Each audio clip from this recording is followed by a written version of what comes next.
Merci de prendre le rendez-vous de l'information sur ESAE TV, mesdames, messieurs, bonsoir. La proposition de loi portant révision de la Constitution du Bénin introduite par le député Hassan Seibou a été rejetée lors d'un vote dans la nuit du vendredi 1er mars au samedi 2 mars 2024. À suivre dans ce 19h, quelques citoyens béninois qui commentent cette actualité. Dans le cadre de la célébration du 34e anniversaire de la Conférence nationale des forces vives de la nation, l'Association de droit constitutionnel a organisé une table ronde au Champ d'Oiseaux, le point des échanges dans cette édition. En sport, la 5e journée de la Super League Pro a été bouclée dans la soirée de ce dimanche 3 mars 2024 avec de diverses fortunes pour les prétendants. Plus de détails dans cette édition.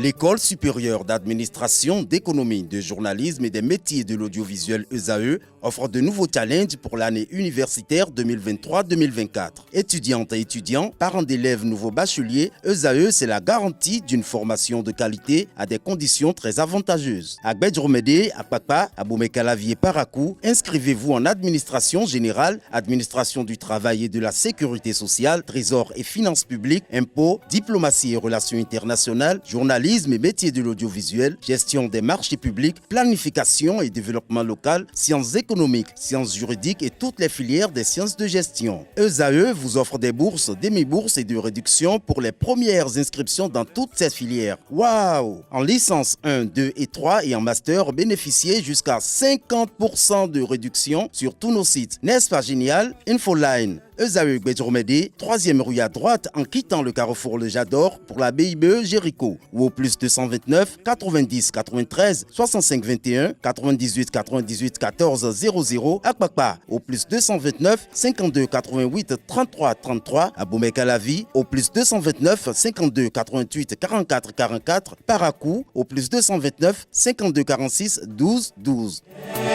ESAE, l'excellence à un nom.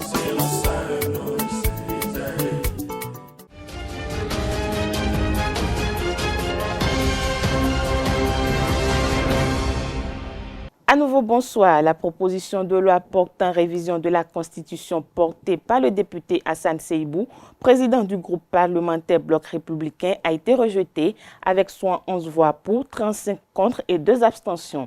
Le vote est intervenu tard dans la nuit du vendredi 1er mars 2024 à la faveur de la première session extraordinaire de l'Assemblée nationale au titre de cette année. Interviewés à ce sujet, quelques citoyens béninois réagissent à cette actualité au micro de Francis Fahmi. Le vendredi, hier nuit là, j'ai veillé sur ça et j'ai suivi de bout en bout. C'est que je suis inondé de joie. C'est pourquoi je vais commencer mes propos par une chanson. Et les murs de Jéricho sont tombés, les enfants du Bénin doivent crier Alléluia, puisque ce qui veut se passer, sincèrement, je dis merci à tous les députés 35 qui se sont opposés à cela. Notre constitution béninoise, là, vous avez vu, elle n'est pas aussi mauvaise que ça. Une constitution qui nous a permis la stabilité politique, l'alternance au pouvoir. Et en 2019, ils ont eu l'occasion de réviser. Ils n'ont pas pu réviser ces trucs-là. Et vous voyez. Maintenant, le chef de l'État même a dit, vers la fin du mandat, ce n'est pas bon de réviser la Constitution. Je voudrais faire un rappel de mémoire à tous nos concitoyens. Octobre 2012, sur RFI, une interview avec le journaliste français Boisbouvier. L'ex-président Dr Thomas Boni Yahi a demandé à ce qu'on l'aide à réviser la Constitution. Et qu'on a dit que le peuple béninois est trop attaché à sa Constitution, que c'est ça qui a amené bruit. Et qu'aujourd'hui, au cours d'une conférence de presse, l'actuel président de la République a dit qu'il ne demande pas, qu'il n'est pas demandeur de cette révision de la Constitution, mais que si on arrive à réviser, on lui envoie, il va abroger. Et que le peuple a refusé. Moi, je suis très content. Les députés ont rejeté ça à l'unanimité, je dirais. Parce que là, maintenant, on ne peut pas dire que c'est un député qui a rejeté, non.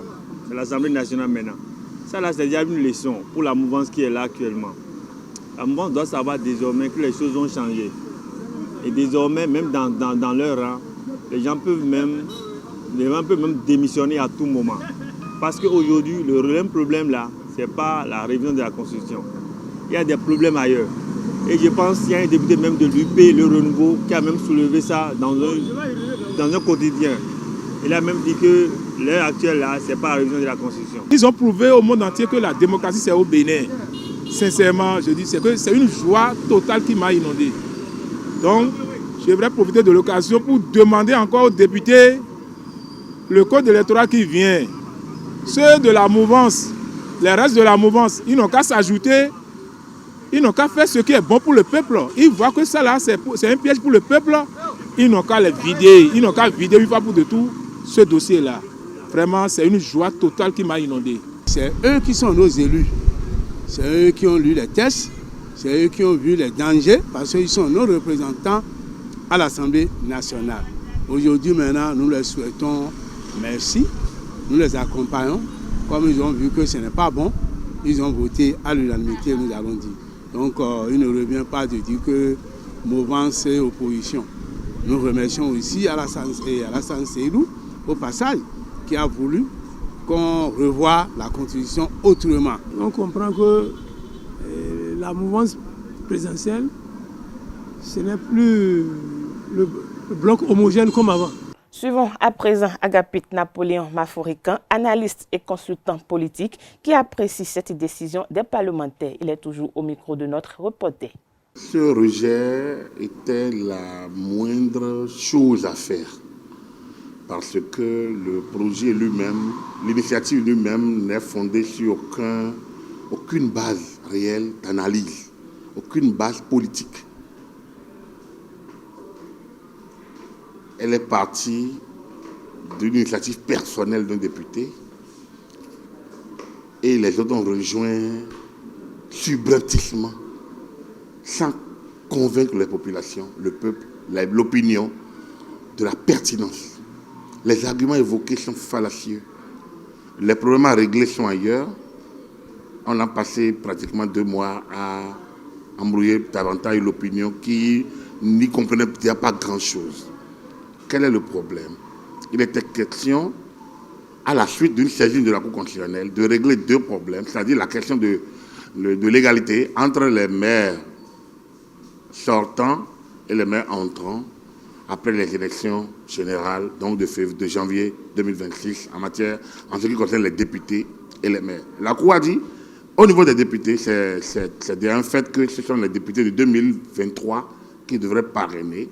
Mais au niveau des maires, si on s'en tient à cette dynamique, c'est qu'entre le 1er et le 15 février, où ils doivent être installés, il se pourrait bien que le 5 février, lors de la clôture du dépôt des dossiers de la présidentielle, il y a certains maires qui ont été déjà installés et d'autres pas. Ça crée un déficit. Donc, demande aux députés de régler cette question. Et il y a une autre à régler. Donc, la question à régler ne se trouve pas dans la Constitution. Elle se trouve dans le Code électoral. Et la Cour a même dit, au niveau du Code électoral, donc, ils avaient à faire cela. Le chef de l'État, en janvier, lors d'une conférence de presse, était aussi clair que ça. Le président de la République, début février, a dit, moi, je ne veux toucher à aucune virgule de la Constitution. Donc, normalement, cette parole du président de la République devrait être tenue par sa majorité. Ne pas le faire relève d'une sorte de pagaille dans laquelle on ne peut pas se retrouver. Parce que ces partis dont les membres sont au Parlement ne sont pas... Ceux qui sont les sympathisants ne sont pas que les militants. Il y a une opinion qui les soutient, qui soutient les réformes. Cette opinion a été ébranlée par la cacophonie à laquelle on a eu besoin. Heureusement, il est question de saluer les députés de la majorité présidentielle, la majorité parlementaire, qui ont voté contre pour rester fidèles aux idéaux, aux paroles du chef de l'État, mais également pour respecter le peuple, l'opinion, les populations. Le parti, les démocrates, est resté égal à lui-même, tant mieux. Évidemment, le mode de scrutin, comme ça a été scrutin devant les urnes, avec, de manière ouverte, donc ce n'est pas un scrutin secret, ça n'a pas donné plus de marge aux gens, parce qu'il y en a qui, si c'était un scrutin secret, auraient voté différemment. Le mouvement patriotique pour la démocratie et le développement a demandé une messe d'action de grâce pour la ville du maire de la ville de Cotonou, Luc Setondi Atrokpo, hier dimanche 3 mars 2024. Ce acte de reconnaissance au Tout-Puissant s'est fait à l'église Sainte-Rita de Cotonou. Le reportage avec Anel Dou. Rendre grâce à Dieu pour la vie de son parrain, le maire Luc Setondi Atrokpo. C'est ce qu'a fait le mouvement patriotique pour la démocratie et le développement MOPAD à travers une messe d'action de grâce à l'église Sainte-Rita de Cotonou. Les jeunes militants de ce mouvement témoignent leur reconnaissance. La semaine dernière, notre pays a connu, pour ne pas dire une épreuve difficile, pendant que déjà le président d'honneur, son Excellence Luc Setondi Atrokpo, était donc en chemin pour une mission dans la zone septentrionale de notre pays. À hauteur de la commune de Dassa, il y a eu un accident. Alors, vous n'êtes pas sans savoir que nous jeunes, très engagés, on s'est dit, Dieu sait toujours sauver ses enfants. Il sait toujours protéger ses enfants. Parce que Luc Setondi Atrokpo, c'est un homme de cœur. C'est un homme de charité, c'est un homme de vision et c'est un homme de développement. Et déjà, la mutualisation de toutes les actions caritatives qu'il a l'habitude donc de mener a permis en réalité à Dieu et aux anges de pouvoir le sortir idem, lui et son chauffeur bien évidemment, de cette rude épreuve. Il était normal que nous, mouvement, qui sommes déjà engagés à sa cause, qui travaillons pour le développement de la nation, nous venions venir dire merci Seigneur. C'est ça l'objectif fondamental qui a motivé cette séance. Et donc c'est l'occasion pour nous de pouvoir nous exhorter à la prudence sur le chemin, parce que un peu plus tôt encore dans ces 2 semaines, il y avait le premier adjoint au maire de la ville de Savalou, qui lui-même également a péri dans un accident du genre. Cela nous interpelle. Ça nous interpelle parce que c'est des personnes de cœur qui sont en train donc de subir ces genres d'épreuves. Nous, au niveau du mouvement patriotique pour la démocratie et le développement, on s'est dit on ne doit pas être de reste. On profite de cette occasion pour inviter l'ange Saint-Gabriel, Saint-Raphaël, et de pouvoir l'accompagner, de le sauver et de nous accompagner dans le développement de nos nations. Ce creuset de jeunes engagés pour la démocratie et le développement entend contribuer efficacement à l'animation de la vie politique. MOPAD est un mouvement de jeunes pour les jeunes et pour le développement de nos nations. Nous sommes représentés dans tous les hameaux et c'est l'occasion, c'est le centre d'incubation favorable pour tout jeune désiré de pouvoir être moulé déjà dans les rouages de la vie politique pour une gestion efficiente, efficace. Il y a des affaires de notre pays au lendemain, de se référer à nous, de travailler la main dans la main pour que nous puissions partager tous ensemble cette vision de développement. Le mouvement patriotique pour la démocratie et le développement MOPAD, comme à Cotonou, a rendu grâce au Tout-Puissant pour la vie de son parrain dans les 77 communes du Bénin. Décédée le mercredi 14 février 2024, la journaliste présentatrice vedette de la télévision nationale, Annick Ballet, a été conduite à sa dernière demeure le samedi 2 mars 2024. Elle repose désormais au cimetière PK14 de Godomé après une messe d'enterrement à l'église Bon Pasteur de Kadéon en présence de sa famille, de ses collaborateurs et le personnel de l'ORTB qui lui ont rendu un hommage. Des propos recueillis par la rédaction de la télévision nationale. Chers tous et toutes, merci pour votre présence à cette célébration eucharistique. Mon univers a volé en éclats ce 14 février 2024 à 10h32. J'ai dit tout doucement « Maman, Mamoun, Mamounette », puis j'ai levé les yeux vers le ciel et j'ai supplié les anges de te faire bon accueil.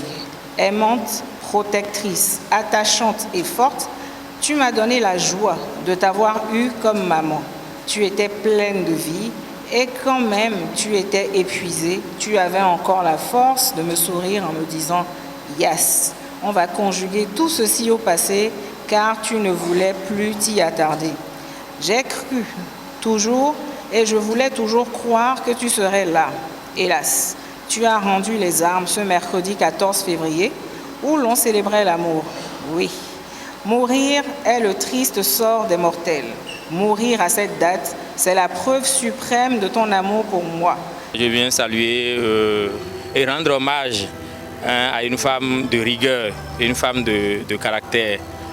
Je pleure le départ d'une grande sœur.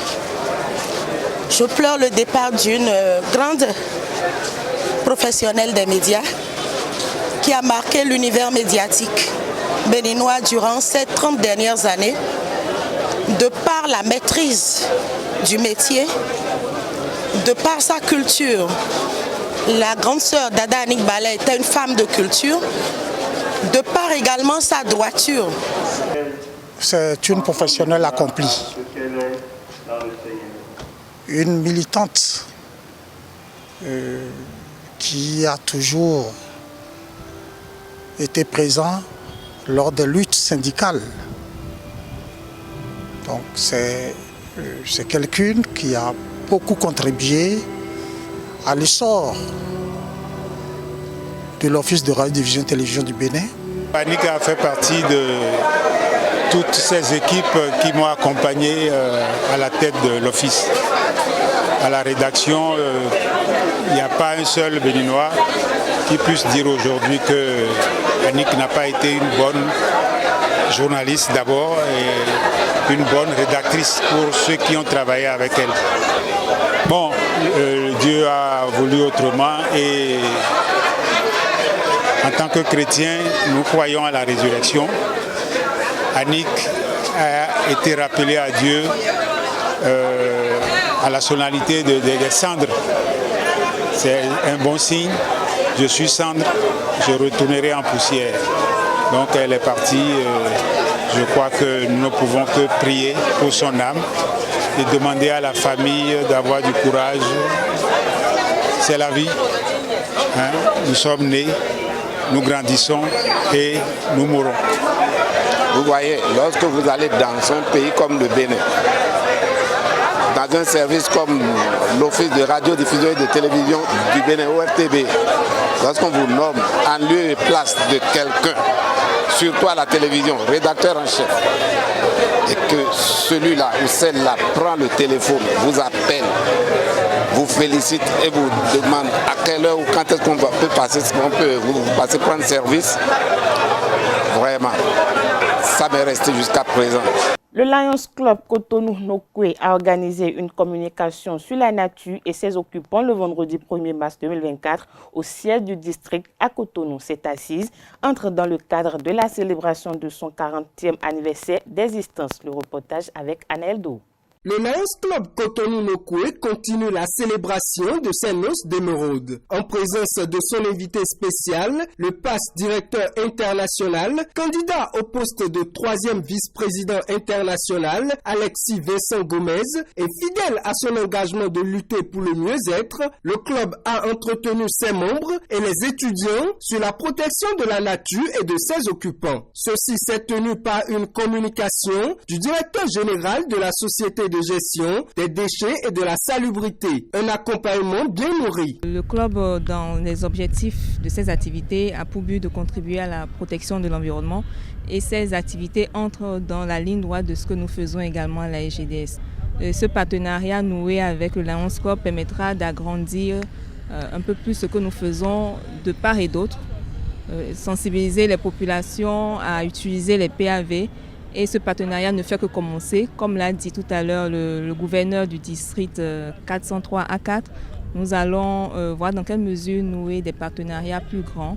Le Lions Club Cotonou-Nokoué a profité de l'occasion pour offrir 15 poubelles de capacité de 660 litres pour renforcer le dispositif de pré-collecte des déchets au niveau des points d'apport volontaires. Un geste motivé par l'amour de l'environnement. L'environnement est une cause mondiale du Lions Club international.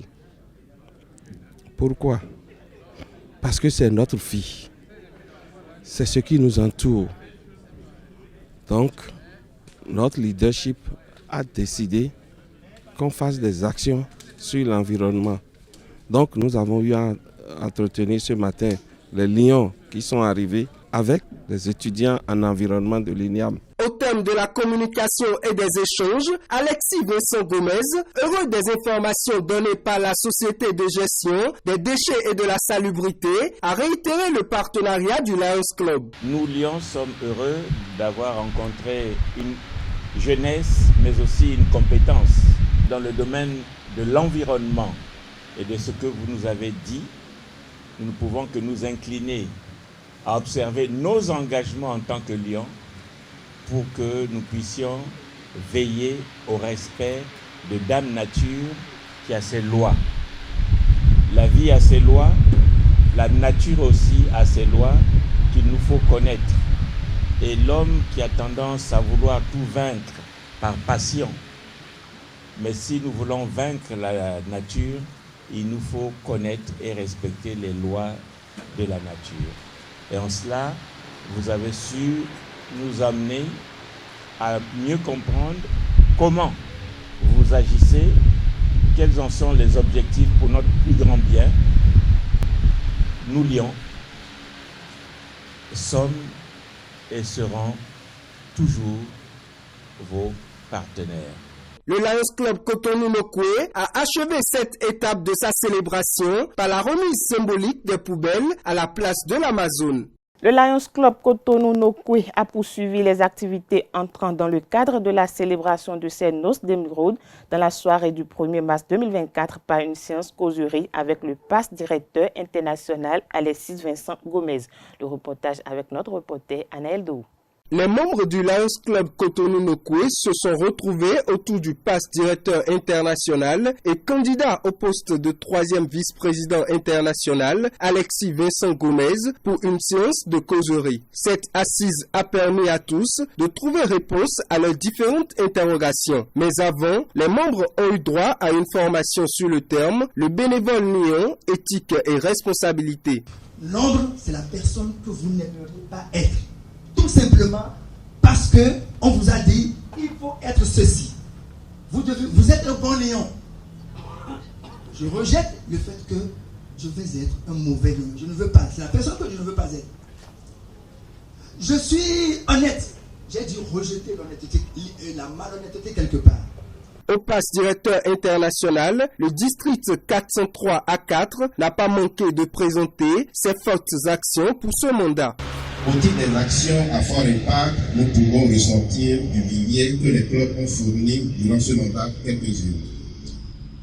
D'abord, le lancement de la construction à Zimbier d'une maternité, fruit d'une collaboration Nord-Sud, Italie-Bénin avec le financement de l'ASF. La fourniture d'eau à nos populations grâce aux constructions de forages, le projet financé par la LCF de construction de modules de classe dans le Nord-Bénin, à EPP, l'école de base de Kongoko à Parakou. La poursuite et la restructuration du projet initié par le financement de la LCF de près de $195 000 dans le cadre de la rétinopathie diabétique avec le ministère de la Santé et le CHD Bruni. Une œuvre importante sur la vue initiée par le club Cotonou Belle Harmonie en partenariat avec un groupe de sapeurs-pompiers français et béninois en cours dans 3 communautés de notre pays. Les échanges portant sur les contours de l'élection de Alexis Vincent Gomez au poste de 3e vice-président international ont été évoqués. Les questions ont permis à l'assistance de mieux s'imprégner de l'enjeu. Mais pour Alexis Vincent Gomez, l'assurance est effective. Que j'ai dit à notre présidente Patti au Pérou il y a un peu plus d'un mois, face à tout le leadership des passes directeurs internationaux, que j'irai jusqu'au bout de ma logique et de mon combat à affronter l'élection à Melbourne. Qu'elle sache que cette élection, ce serait le combat de David et de Goliath. Le Lions Club Cotonou-Nokoué boucle cette séance d'échange en réitérant son soutien au passe directeur international Alexis Vincent Gomez. Ces derniers ont participé à la soirée de gala du 1er mars qui a clôturé le 40e anniversaire du Lions Club Cotonou-Nokoué. Parlons justice. Dans cette édition, un marabout et son client ont été appréhendés par les éléments de la police républicaine pour complicité et de tentative de fabrication de faux billets. La scène s'est déroulée à Tibona, un quartier situé dans le premier arrondissement de la ville de Parakou. L'interpellation a été effectuée suite à la mise en lumière d'une stratégie d'escroquerie orchestrée par le marabout afin de dérober plus d'1 million de francs CFA à son client, un électricien. Lors du rituel visant à attirer la prospérité financière, le marabout suspecté d'escroquerie aurait substitué de véritables billets remis par le client par des papiers découpés et recouverts d'un foulard. Quelques jours après la cérémonie, la victime aurait été incitée par sa femme à retirer le foulard plus tôt que prévu afin de recevoir la somme demandée. C'est de cette manière que la vérité a été révélée. Le marabout se dirigeant vers le Niger a été appréhendé et conduit au commissariat. Par conséquent, il a été placé en garde à vue, de même que son client. Cette édition se poursuit. Les chefs quartiers de la ville de Cotonou et les coordonnateurs des conseillers locaux se sont réunis le vendredi 1er mars 2024 à la Maison du Peuple d'Akpakpa Est Cotonou 2. Au cours de cette assise, Tirbus Gilles Amoussou est élu au poste de président du comité de coordination des chefs quartiers et des conseillers locaux. Le point avec Colombe Oussou. La ville de Cotonou compte 13 arrondissements pour un total de 143 quartiers de ville. Les chefs quartiers et coordonnateurs des conseillers locaux sont réunis ensemble dans un creuset pour défendre leurs intérêts. Ils se retrouvent aujourd'hui pour le renouvellement de leurs membres, mais aussi pour la mise en place du comité de coordination des collectifs, des chefs quartiers et conseillers locaux. Nous avions initié cette assemblée parce qu'à un moment donné, nous avions vu que l'équipe qui était en place ne faisait pas ce que nous leur demandons. Nous nous sommes vus, nous avions dit qu'est-ce qu'il y a lieu de faire. Et les idées ont jailli de partout. Et c'est comme ça que nous sommes arrivés à ce résultat. Cette assise aboutit à l'élection de Tirbus Gilles Amoussou. Il est élu par ses pairs à la tête des deux creusets. Nous avons été de tous les combats.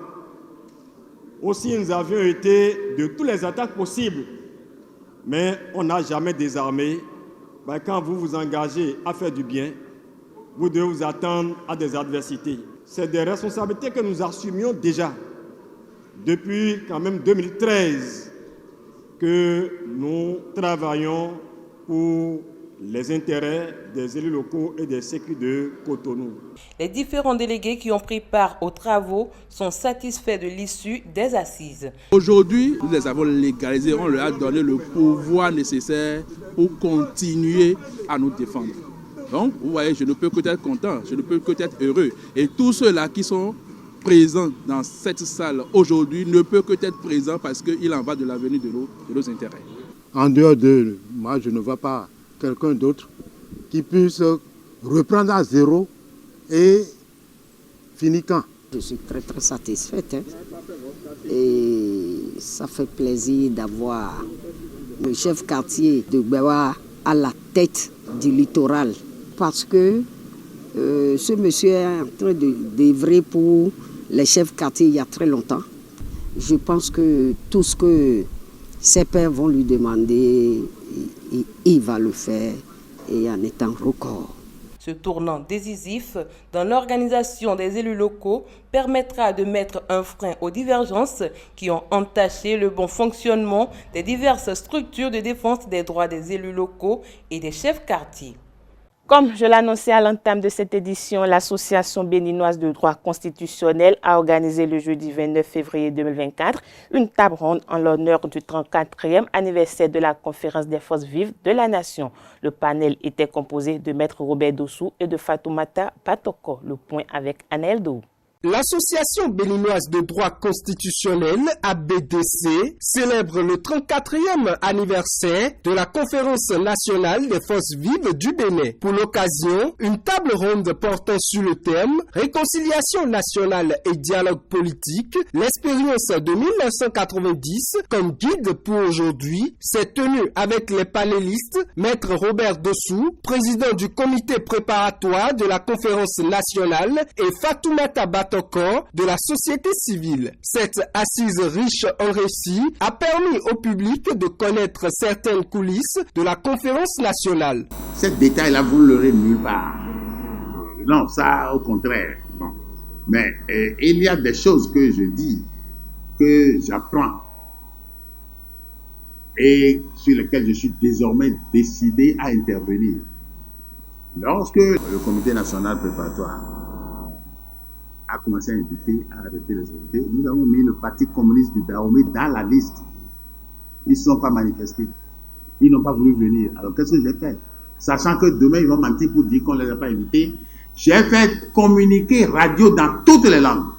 Tous les matins, à partir de 6 heures, dans les langues en fond, en mina, baribata, tout en français, à la radio officielle, à la télévision, le président du comité national préparatoire communique. Le Parti communiste Dahomey est invité à envoyer son projet de société et les noms de ces deux délégués au comité national situé au ministère de l'Intérieur. Alors, dans toutes les langues, et puis un jour, je reçois une lettre signée de Philippe Noudien-Noumet, me disant que c'est une réunion de hauts bourgeois et qu'eux ne viendront pas, alors de ne plus de citer leur nom. Moi, avec cette preuve, j'ai arrêté.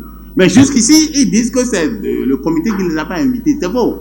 Pour la richesse des débats et les explications données, la BDC clôture cet acte sur une note de satisfaction. Mes impressions sont au total très bonnes, dans le sens où toutes les personnes qui sont venues ici ont pu poser leurs questions, ont pu faire des observations dans le sens de participer, de contribuer à un climat d'apaisement de l'espace politique. Vous savez que le Bénin est aujourd'hui à un tournant de son histoire politique, qu'on se retrouve aujourd'hui dans une situation politique où les divergences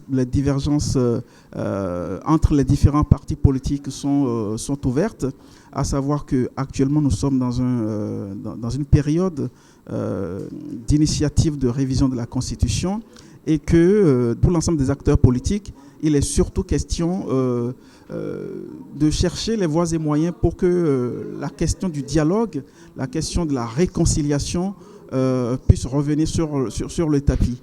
Et comme vous le savez, il y a depuis 2019, les tensions politiques de 2019, de 2021 ont participé à la crispation de l'espace politique, qu'aujourd'hui nous avons besoin de retrouver un ensemble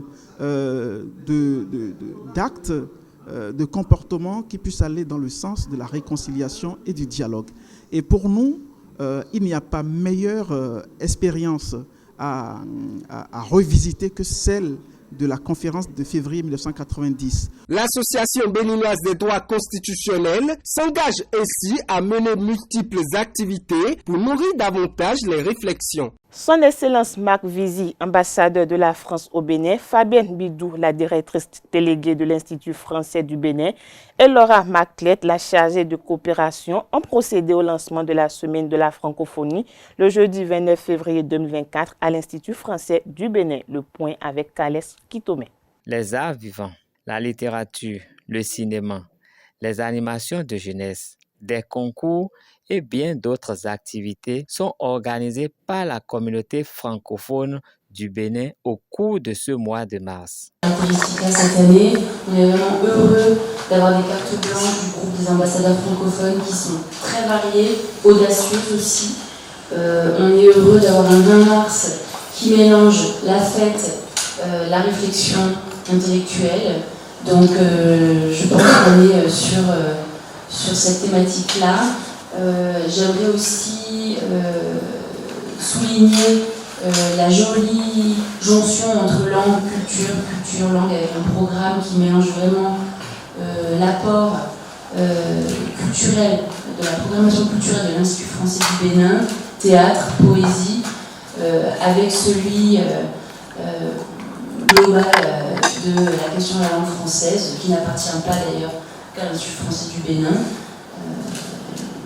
avec ses concours autour de Dimo, avec ce jeu. En fait, on vous propose de vous amuser aussi et de profiter de ce mois-ci pour prendre du plaisir aussi au travers des différentes manifestations.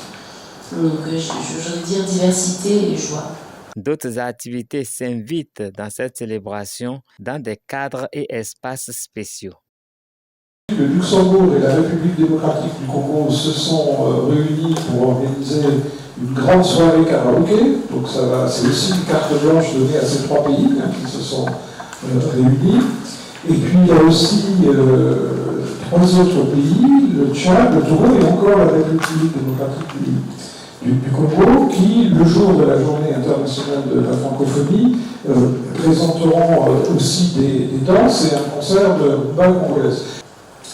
Et puis, en dehors de ces activités qui sont organisées par le groupe des ambassadeurs francophones, il y a tout un programme qui est bâti par l'Institut français. L'ambassade de France et l'Institut français du Bénin œuvrent pour une grande participation à cette célébration autour de la langue française tout au long de ce mois de mars. Une équipe de patrouille de la marine nigériane a arraisonné samedi 2 mars 2024 au large des côtes du Nigeria un navire transportant 2 millions de litres de carburant volé. Le navire Sweet Miri, battant pavillon ghanéen, a été arrêté 174 milles nautiques, soit à environ 320 km en direction du Bénin. Il avait à son bord 13 membres d'équipage, dont un Ghanéen et 12 Nigérians qui ont été interpellés. Selon le commandant Hussein Ibrahim de la marine nigériane, le navire n'avait aucune autorisation et avait éteint son système d'identification automatique le 25 février, ce qui est une infraction à la loi maritime. Parlons culture. Dans cette édition, Angélique Kidjo et Daniel Ousagbo sont deux icônes de la musique béninoise selon Lionel Loueke, le Béninois récemment nominé pour le Grammy Award du meilleur album. Déclaration faite devant le micro de Kales Kitoumé à l'occasion de son concert du 18 février dernier au Pura Vida de Cotonou. Suivons ensemble. Sagbo, pour moi, c'est un génie. C'est un vrai génie parce que moi, je suis un musicien de jazz. Bon, je fais un peu de tout, mais avant tout, j'ai étudié le jazz, donc je suis un musicien de jazz. Et pour moi, Sagbo, c'est un musicien de jazz. Sa manière d'improviser, parce qu'il improvise. Et le jazz, c'est quoi? C'est basé sur l'improvisation. Oui, il y a toute une histoire d'harmonie qu'on doit suivre ou qu'on suit. Il y a une forme à garder dans le jazz. Mais la base même de cette musique, c'est l'improvisation. Et l'improvisation, elle est universelle. Tout le monde improvise dans la vie. Tout le monde. Quand on se lève le matin, oui, on a des projets, on sait que, ok, on va au boulot, on va travailler, on va faire ceci, ceci. Mais des fois, il y a quelque chose qui se passe et on doit changer le programme établi. Parce que, et dans ce que j'entends, pour moi, ce que j'entends pas improviser. Il faut prendre une décision. Et pour moi, Sagbo, c'est un improvisateur à 100%, il improvise tout le temps. C'est pas parce qu'il a chanté cette chanson que tout le monde connaît qu'en concert, il va exactement faire pareil. Oui, on va retrouver la mélodie, mais son approche, chaque fois, est unique. Et pour moi, c'est la base de tout, parce que hier, c'est pas aujourd'hui. Pourquoi vouloir faire exactement comme c'était fait sur le disque? Non, Sagbo, je l'ai vu la dernière fois à l'Institut français. Incroyable. On reconnaît les morceaux, mais c'est différent. Pour moi, c'est le maître, quoi. C'est un génie, absolument. Yes. Et quand tu es à New York et il fait, je sais pas, moins 6 ou moins 16 ou moins, je sais pas, et que tu as envie de manger du bon moment là, j'appelle ma grande soeur, je dis, bon, je traverse le parc, Prospect Park, je vais à Paxo. Je vais voir Angélique et son mari. On fait beaucoup de musique ensemble. Je crois que j'ai joué sur 4 ou 5 albums d'Angélique. Chaque fois, quand j'y vais, surtout en hiver, elle me fait mon doggy bag. Le doggy bag, c'est mon pété. Donc, elle cuisine, on mange, puis après elle me fait un petit sachet là, que j'amène chez moi, que je congèle. Que je réchauffe quand j'ai envie, quoi. Voilà. Elle est incroyable, elle est unique. Elle a tellement rehaussé le nom du Bénin à un niveau... je ne sais même pas si les Béninois se rendent compte. Je sais que tout le monde connaît Angélique. Le niveau... son niveau aujourd'hui, tous les prix, tout ce qu'elle a reçu, elle est unique et elle reste simple. Angélique est très simple. Parlons sport dans cette édition, la 5e journée de Super League Pro Assouri à Coton FC, le champion en titre, a obtenu ce dimanche sa première victoire sur le score étriqué d'1-0 face à Damissa FC.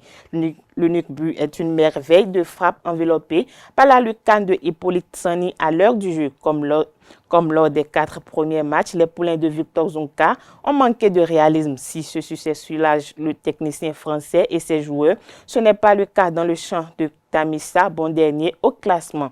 Suivons ensemble la réaction contrastée du coach Zonka et son homologue Arafat Ourou Agoro.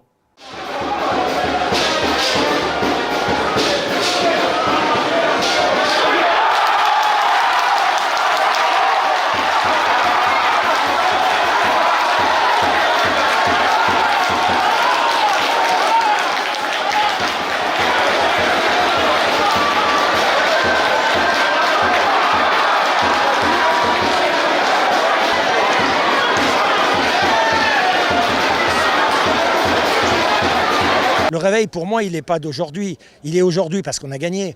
Mais dans les 3 matchs qu'on vient de faire, et notamment les 2 à l'extérieur, c'est la même chose. On devait, à la fin du match, moi je suis fou parce que bon, on fait 0-0 et 1-1, mais on doit gagner tous les jours. Donc c'est sûr que de gagner peut-être avec moins d'occasions, la manière peut-être un peu plus difficile, ben, ça permet aux joueurs de souffler grand. Et puis après, de prendre un peu plus de confiance parce que tu vois que dans le match, il y a de la précipitation, il y a un peu le manque de confiance et tout. Donc, ils avaient besoin de ça parce qu'ils doutaient aussi, parce que c'est normal. Tu fais 4 matchs, tu n'as pas encore gagné. Tu te dis, pétard, quand est-ce que ça va arriver? On a des occasions, on ne marque pas. Donc, moi, cette semaine, j'ai été assez positif avec mes joueurs.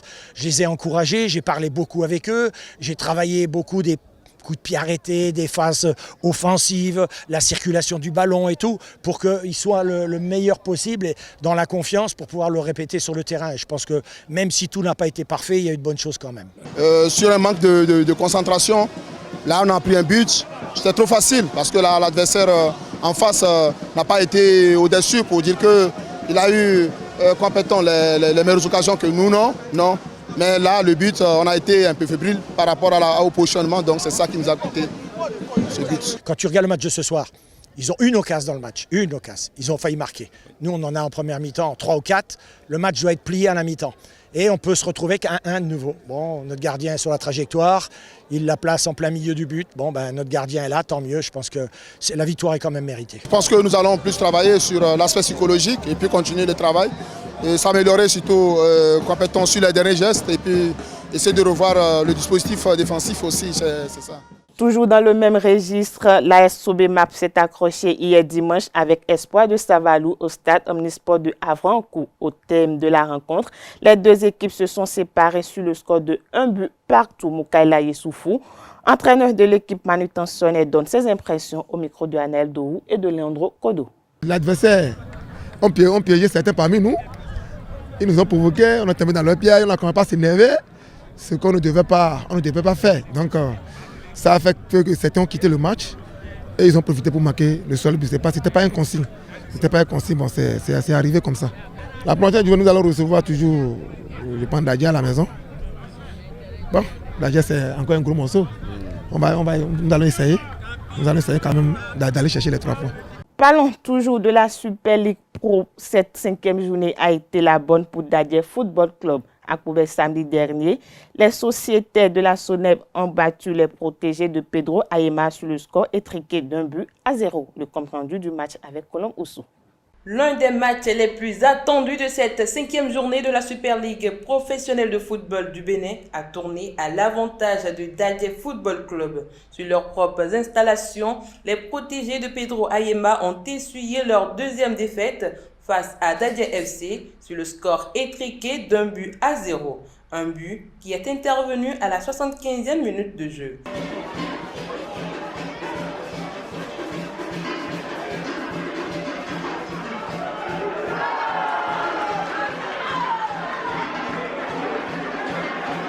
Mais avant, les Pobet Boys avaient inscrit un but au bout de la 45e minute. Le but est invalidé par l'arbitre central pour faute de main.